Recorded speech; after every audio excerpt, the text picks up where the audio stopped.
you own it. Let every mile bring a smile, yeah. You've built the business, you're crushing it in your career, you've scaled your impact, but are you winning at home? Welcome to the 200% Marriage Podcast. We're Meredith and Craig, and we're here to help you kill that domestic drag and turn your partner into your most elite teammate. From Russian taxi mishaps to hailstorms on the summit, we're sharing the raw and real stories and tactical drills you need to move out of roommateville and into your 200% life. So grab your gear. It's time to build an unstoppable team. Let's dive in.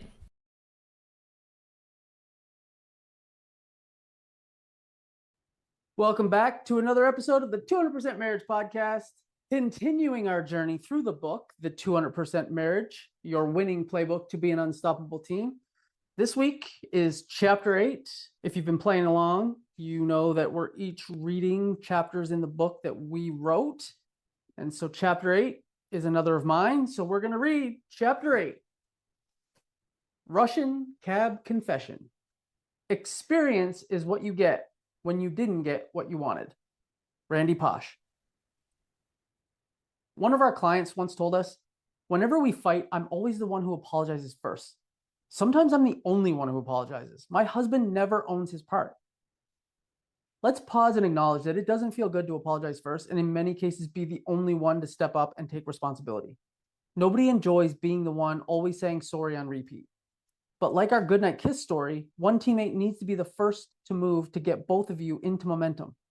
Mare started it and kept it going at first, and then eventually I came along and joined her in the fun. Lip blocking momentum achieved. The same goes here. Our client had to shoulder the apology load in the beginning. By being consistent, she modeled what taking responsibility looks like. She was the leader in their relationship and went first. Little by little, her husband started meeting her here and there. But he never would have started meeting her there or apologizing to her if she hadn't led from the front and gone first. She showed him the way through her actions, and eventually he came along. The thing is, though, that level of leadership and accountability is only sustainable for a short time before the person who's always apologizing has a what the fuck realization. A marriage is two people, usually. For this book, we're just going to assume it's two people. The 200% marriage mindset is about having those two people take full 100% responsibility.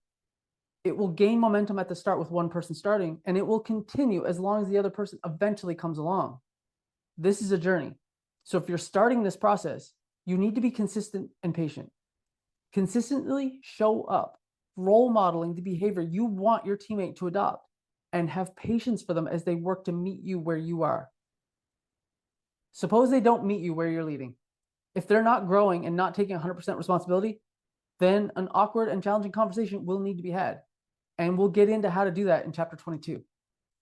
As for our client, she was frustrated by constantly having to be first and often the only to apologize.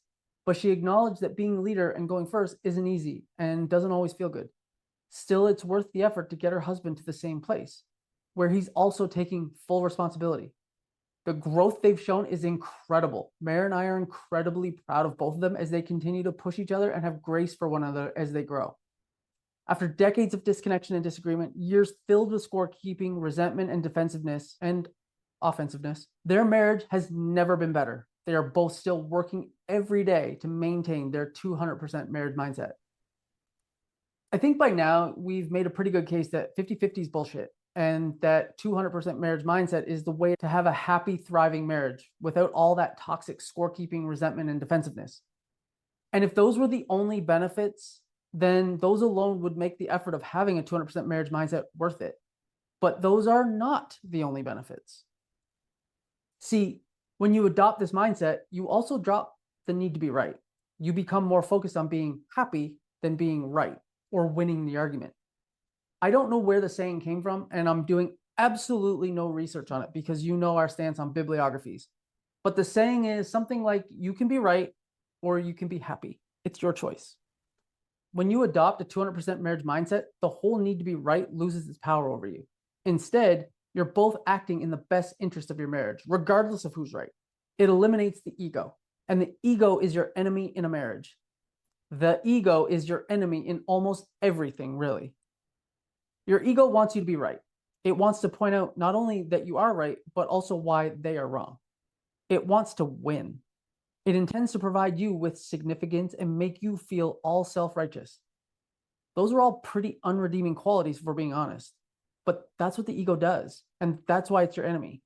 Your ego is never working in your marriage's best interests. You need to put that mofo in the passenger seat and take back control. The 200% marriage mindset is the tool to do just that. Just recently on our group coaching call, shout out to the Infinite Relationship Mastermind, we were so proud to hear about one of our clients' wins. A minor disagreement. He came home very excited to tell her all about his day. She was having a tough day and she felt steamrolled. He didn't ask her about her day. They spiraled for a bit, not nearly as long as they used to. Then they quashed it by talking about how she was feeling. That conversation ended with him saying, I need to remember always to ask you about your day. That's my job as your husband. He took 100% responsibility for the outcome and committed to changing his behavior. Then she said, no, actually, it's my responsibility to tell you about my day, not just wait for you to ask me about it. And if something you say or do leaves me feeling frustrated or resentful, then it's my job to tell you about it in the moment, not spin on it and make it worse in my head and not talk about it. Did you catch that 200% marriage mindset conversation? They're walking the walk. They're talking the talk. They're living their 200% marriage. And it's the coolest thing to watch happen in real time. This is exactly what a 200% marriage looks like in real life. Those conversations, those outcomes, those commitments. Here's another example of a 200% marriage mindset in action. It's a bit of a long story, so stick with us. It's funny and entertaining. Mind you, I am biased as fuck. Hopefully you'll agree with me. If not, sorry, not sorry. How Canadian and somehow at the same time so un-Canadian of me. Also, where else have you got to be? You're reading a book. Just chill. It was 2018. We planned a very last-minute trip to Russia for the FIFA World Cup. That's soccer if you're American or Canadian. Football to 99% of the world. The World Cup is a global party. The atmosphere is electric. Russia was on our list of places we wanted to check out, and we thought there would be no better time than when the whole world is paying attention. The World Cup is a big deal to most of the world. It's a global month-long party that only happens once every 4 years. Fans from all over the world are flocking to Russia, hoping to see their home country hoist the trophy. As a result, Russia wants to ensure none of these visitors from around the world overstay their welcome.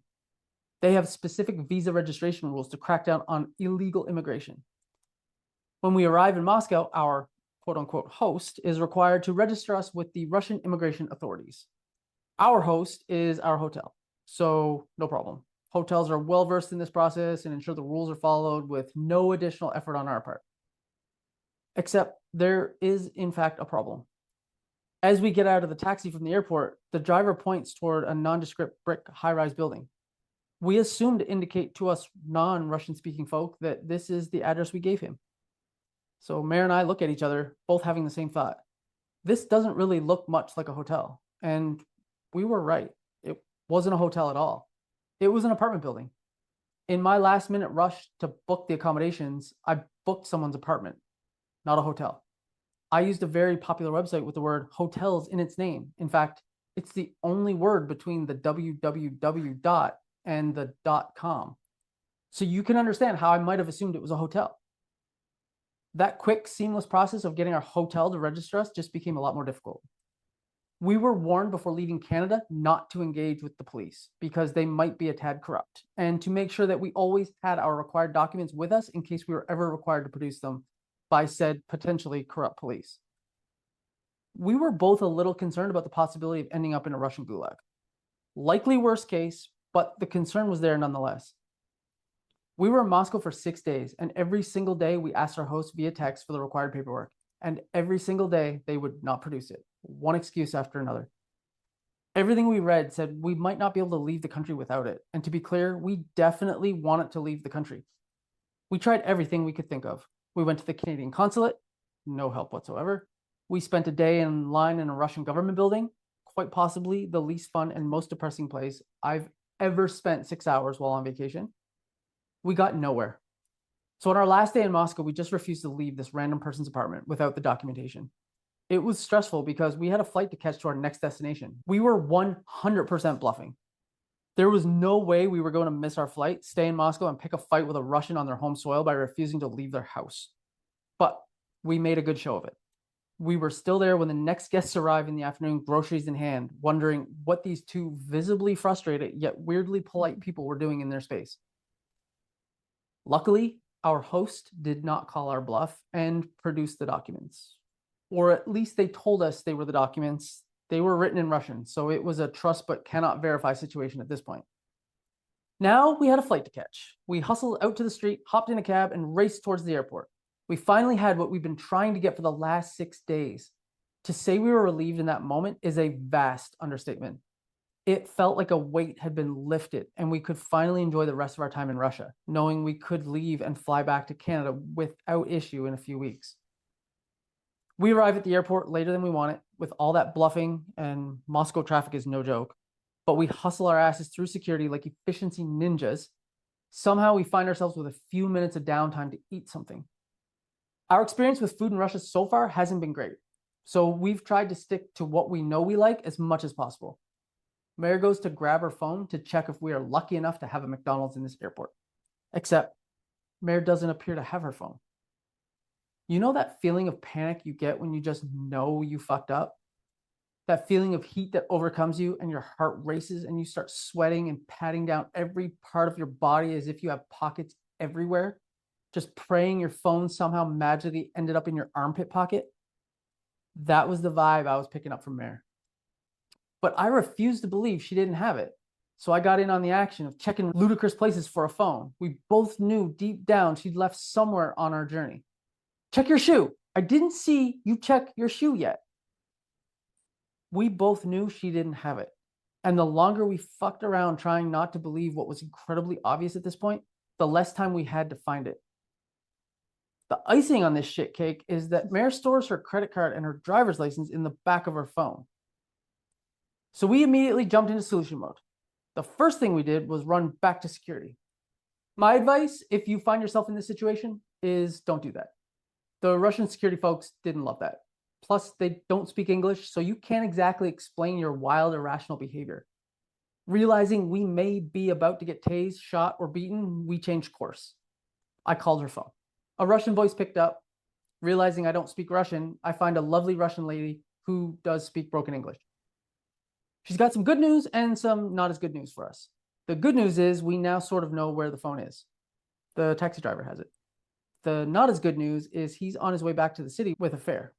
He can't get it to us right away, but as soon as he drops off his new customer, he will return to the airport with the phone. Generous offer, but we are scheduled to take off long before he would be back.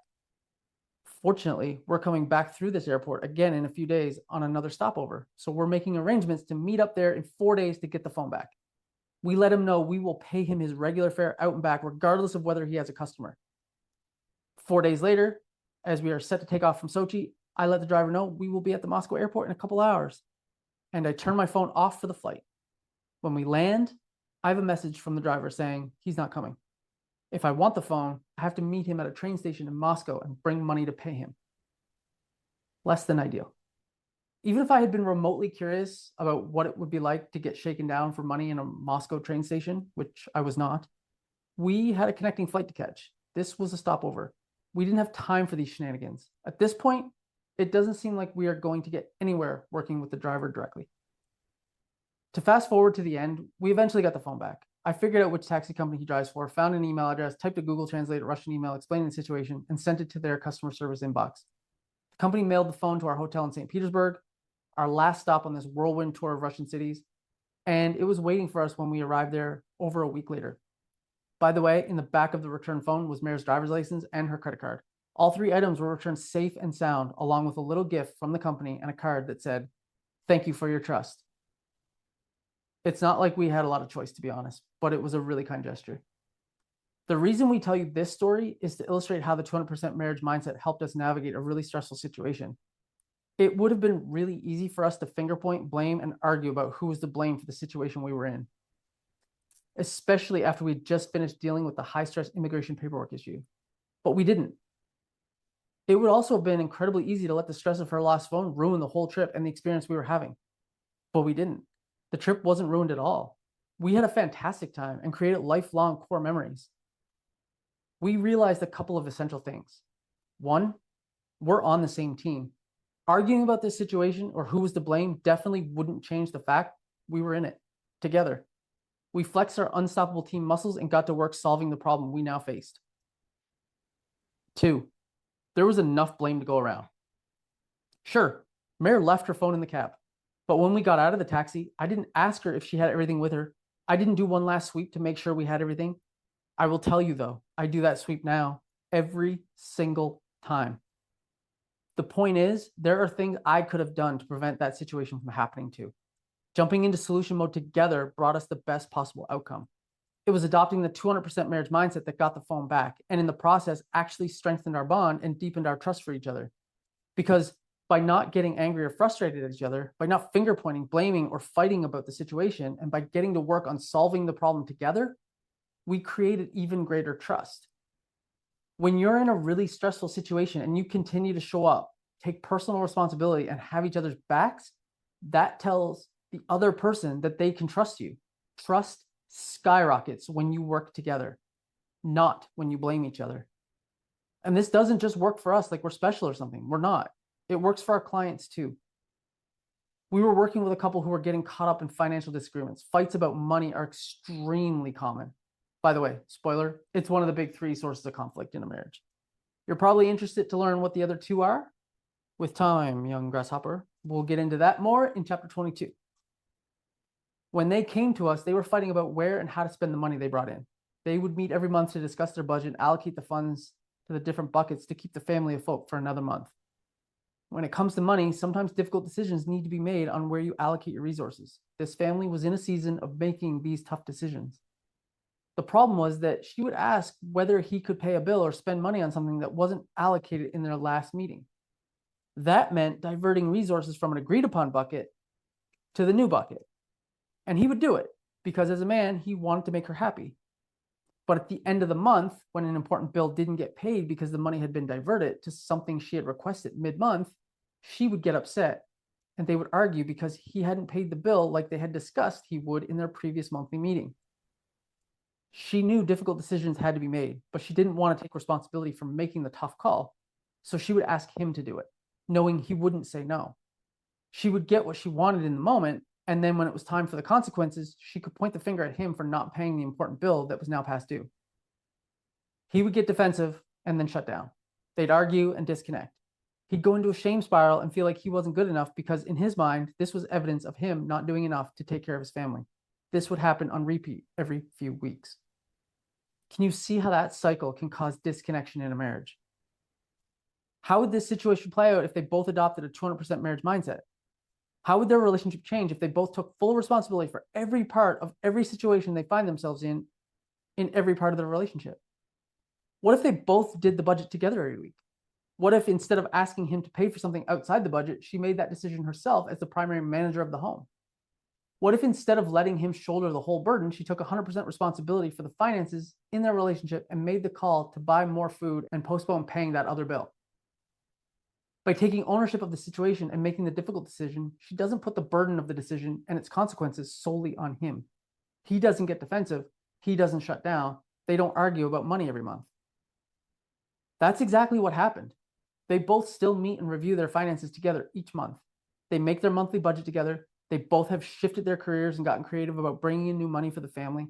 And most importantly, she took over the reins as the house's leading manager.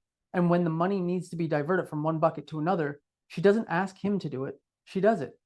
They discuss where it's coming from and what the consequences will be, but they no longer have monthly money arguments that would leave them disconnected for days at a time. By each taking full responsibility, they have transformed how they interact with one another, and their relationship is much stronger for it. It's really inspiring to watch their transformation happen. It's inspiring to watch all of our clients' relationships transform in real time when it clicks for them that by changing their mindset from 50-50 to one where they take full responsibility for everything in their relationship, everything in their relationship changes. All it takes is a commitment to having a 200% marriage mindset. But as we discussed, that's just the first commitment required to have the thriving, successful, kick-ass marriage you've always wanted and that you deserve. Mare is going to deep dive into the second commitment because this life is a solo journey. And even though we decide to join forces and do life with another badass human along the way, the one relationship you have from cradle to grave is the one you have with yourself. Nice work. That was a longer one. It's a longer chapter. We did consciously try to keep the chapters short. You know, both of us like to read books that have shorter chapters because you feel like you're making progress. Yeah. Like I like to get to the end of a chapter when I put it down. So big, long chapters are not my jam. No. So we made a conscious effort with this book to keep the chapters short. Yeah. This is probably the longest chapter in the whole book. There's that one, and there's one other chapter that's maybe close to the same. But yeah, this would be about the longest. Mm-hmm. What I love about this chapter is it's the messy part. It's what it looks like in real life. I love the idea of the 200% marriage mindset. I love the concept of taking 100% responsibility. And we gave the example early days explaining the concept with the goodnight kiss story. But what I love about this chapter is that it's the messy part of it. That was a nice, simple, easy story to explain the concept. And it worked perfectly in that situation. But this chapter is the messy real life, what it actually looks like. Yeah. How come I always have to apologize? Apologizing sucks. And I'm the only one doing it. Like that feels shitty. That's just messy part of a relationship. Like that's not fun. Mm-hmm. And so I love that this chapter shares the mess of the transition too. Like it's messy when you don't have 200% marriage mindset. It's a lot simpler when you do, but going from one to the other is messy. Mm-hmm. It's not easy. Yeah, and then when you talk about the Russian cab story, I tell you, when that phone situation happened, it was not easy to take 100% responsibility in that situation. Boy, was I not happy. And that's the thing. I wasn't happy either. Of course. I was really upset with myself. Yeah. Like I couldn't fucking believe I left my phone, my driver's license, and my credit card in the back of a Russian cab driving away from the airport. Yeah. I couldn't believe that I did it. I couldn't believe it. Yeah, me neither. I was piling on to myself on the inside. I know. It took a minute for me to just, in that moment, breathe and be like, she did not try to do this. This is not something that she signed up for either, willingly. So all that to say is like, we just have to have grace for each other and know that doing this, taking a responsibility is not easy. But to be fair, I very well could have said, hey, do you have everything? Check the cab. Got your phone, got your bag, got your hat, got your wallet, got your keys, whatever. I didn't do that. And so had I done that, very likely we would have the phone. So but we wouldn't have this great story that illustrates so many concepts for us to use. Fantastic. And all's well that ends well. You know, getting together on the same side of we're going to get into being an unstoppable team in a little bit, in a couple chapters, but this is a really great example of being an unstoppable team, in that it's not you against you. Like if I had started finger pointing and getting mad at you for leaving your phone in the cab, then we've now taken our eye off the real prize, the real problem, the real thing that we're driving towards. And now we're focused on each other, bickering and fighting back and forth. And that's how you lose. And so by not doing that, by taking a minute, centering ourselves, remembering that we're on the same team, we now have a problem we need to face. We now have a goal that we need to achieve. How do we go and get the thing that we want, which is the phone, credit card, and driver's license back, and get on the same side? And when you can do that, to the point in the last chapter, it's an exponential. When you have that energy directed towards something, both of you, it becomes an exponential effort. And so now it's way more likely that you're going to achieve your goal. And ultimately, that's why we ended up getting the phone, the credit card, and the driver's license back. And the gift and the thank you card. All the things. And it was all because that we just got on the same side and operated as a team. And it's interesting too, in this particular example, the way to get the phone back, the solution required communicating with either the driver, which was so difficult because of the language barrier. So there was a lot of WhatsApp via Google Translate. This could have been a much longer story. Yeah, for sure. Like they're running around like a chicken with your head cut off in the airport, trying to find someone who speaks English and Russian. It was a couple of times very difficult. It was wild. And then you having to like take his message, put it into Google Translate, write your message, put it into Google Translate, copy that, put it back in. Like it's a time-consuming, difficult, resource-heavy process to try and communicate via text with someone in a different language. And I couldn't do it.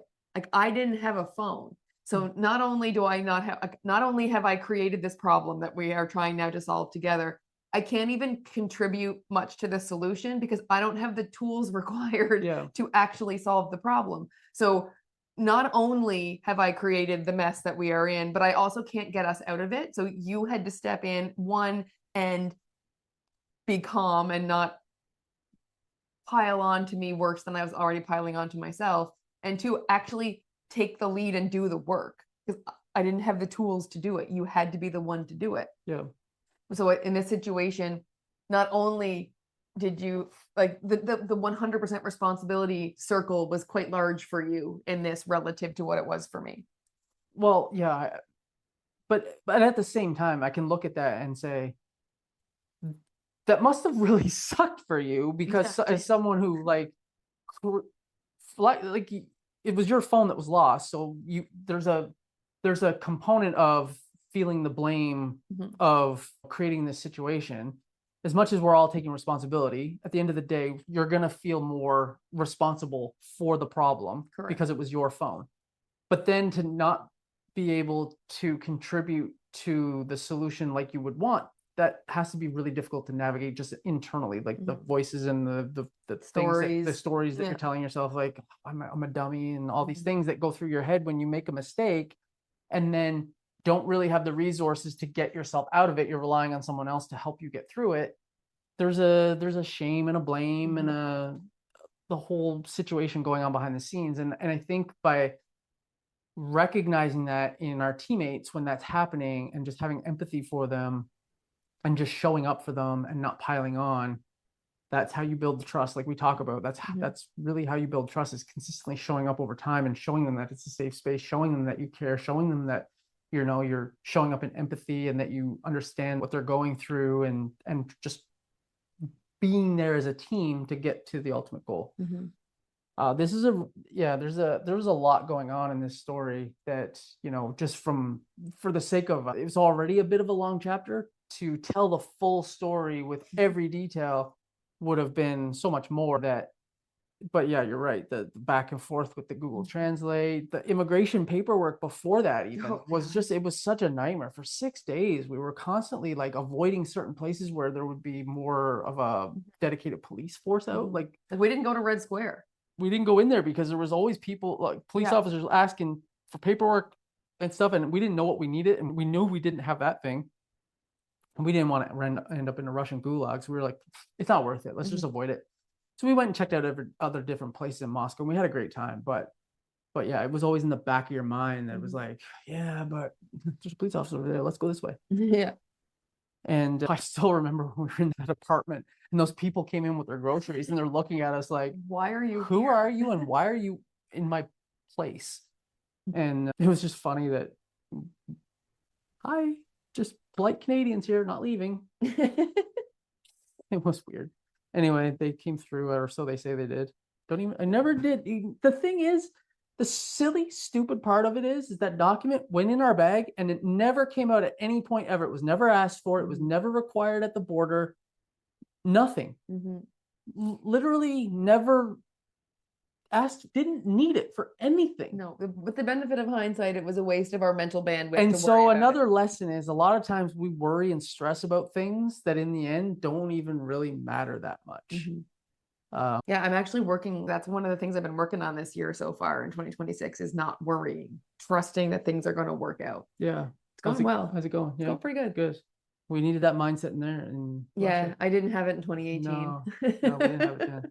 I'm just cultivating that part now. We worried about a lot of stuff. We worried about a lot of stuff. And that government building. Do you remember the chaos? Oh my gosh. They were having us line up in different places and the numbers and then there wasn't numbers. There was no system.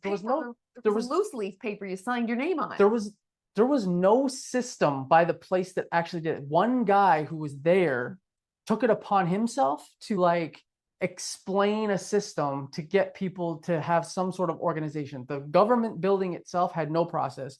This gentleman took a piece of paper and a pencil out and had people, and he's telling everyone in Russian. And to be fair, 99% of the people there do speak Russian, so it makes sense. But we have no clue what's going on. And we're just piecing it together by people's actions. And then someone, I think, I can't remember, broken English maybe have told us. But anyway, it was just such an adventure. And also eventually when we got to the front of the line, we were told, and also with a translator in broken English, that we can't get the paperwork for ourselves. Yeah, there was 6 hours of wasted effort for sure. They could not help us at all. They were like, no, you go. Go. You find it somewhere else. And so we were like, cool, that's a day we'll never get back. Russian Cab Confessions. That's chapter 8, Russian Cab Confessions. Next week, we're kicking off part 3. Mayor's going to jump into chapter 9, Your Mask First. So we will see you next week. Bye. And that's a wrap on this week's briefing. If this episode hit a nerve, don't let your momentum die. Head over to the 200percentmarriage.com/unstoppable team to take the Unstoppable Team audit. Find out exactly where your domestic drag is hiding so you can start optimizing your team today. And if you love the show, share it with another power couple who refuses to settle for fine. Because a 200% life is better with a community. See you on the next adventure. Road of life, yes you are.